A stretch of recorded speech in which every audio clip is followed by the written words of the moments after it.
A knife is one of the most important tools in bushcraft. It's helpful for cutting things, but it's also great for lighting fire, like I've showed in other videos. But it has a lot of potential, which people don't usually exploit. A knife can be used for many jobs, but usually in bushcraft, accuracy is something that can't really be achieved.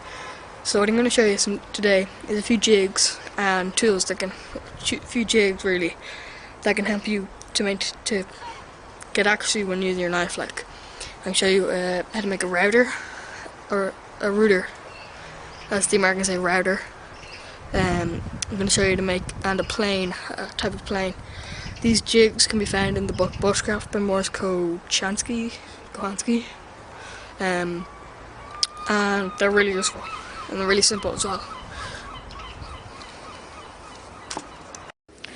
Now the first jig I'm going to show you is the router, or router, and that's basically just a stick, but what you do is, on the side, you go down, split it, hollow out the middle as much as you can, and then you carve down a notch.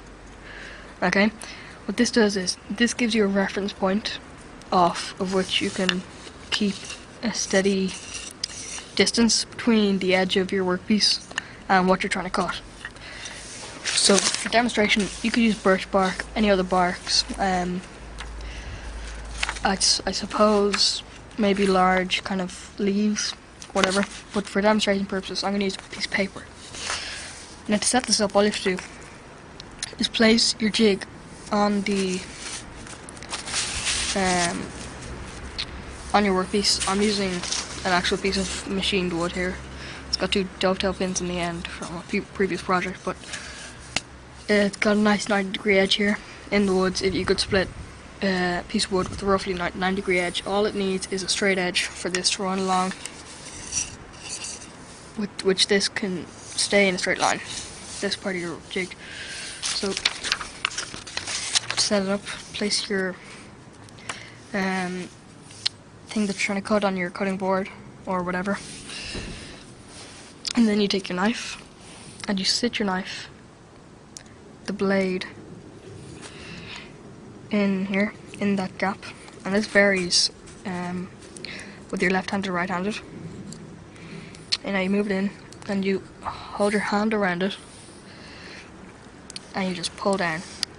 Now I'm going to show you from a different angle what I mean.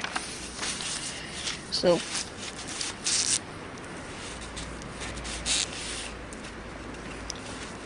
you place your knife or your router jig here, and the blade there. You wrap your hand just around the tip of the blade. Keep it nice and neat, and keep the runner edge on the edge of your workpiece. And you just pull straight down.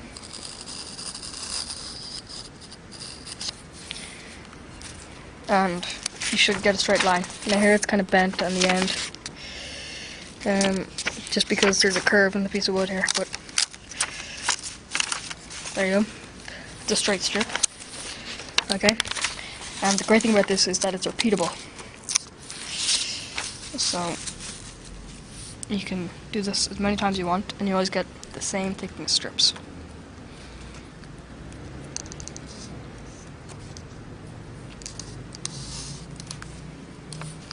But you have to make sure that you maintain the same setup, so it has to be exactly on the edge, the piece of paper does.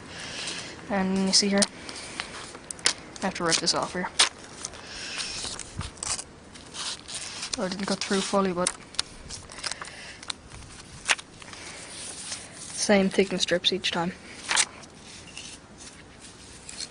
And now we can move on to the plane. Oh, also actually, this can also be used. This formation that I showed you there was as a strip cutter, not a router. Sorry, it messed up there. But to turn this into a router, which is actually used for scraping out things, or you can use it to take a chamfer from the edge of a workpiece. But you can also use it to scrape a groove. Okay, all you need to do You just need to turn it into the opposite way of the notch. See, it's 90 degrees the notch. And then you can just simply pull down back and forth. Make sure it's in thick enough.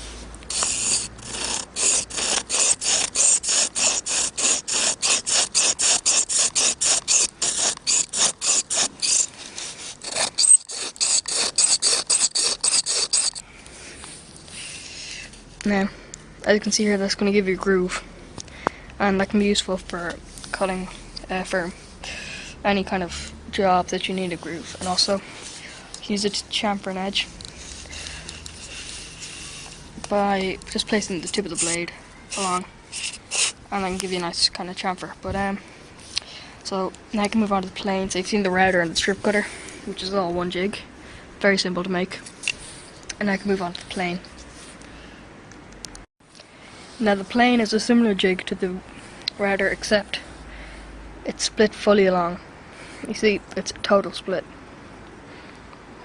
Okay, and also there's a groove carved out of it all the way down the middle. That's to allow your stick to go in, well, a stick, so it runs smoothly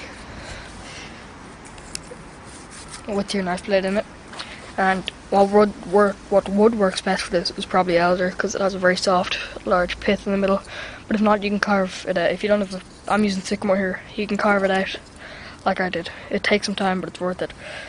Now also, you carve down a notch wherever you want on the stick. You can carve a few at different angles, so you get different finishes on your piece of wood. But this usually just takes out high spots on things like arrows or sticks. You can also use it to chamfer wood, like I said, you can use the router.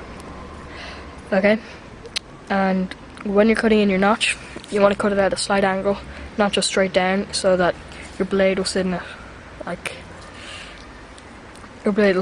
an angle. So I'll show you it. To hold your blade in place, what you want to do is you just put the blade into the notch, into the jig, and then you wrap your fingers over. Okay, now you can put it onto your piece of wood, onto your workpiece, like that, and then you can just shave down.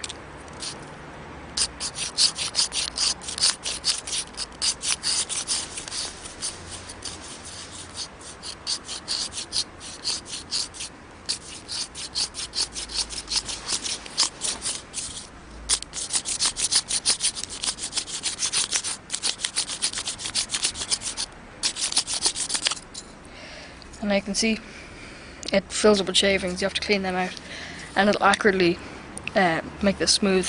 Now this is totally smooth. Okay, so it's starting to rain here now. Thanks for watching.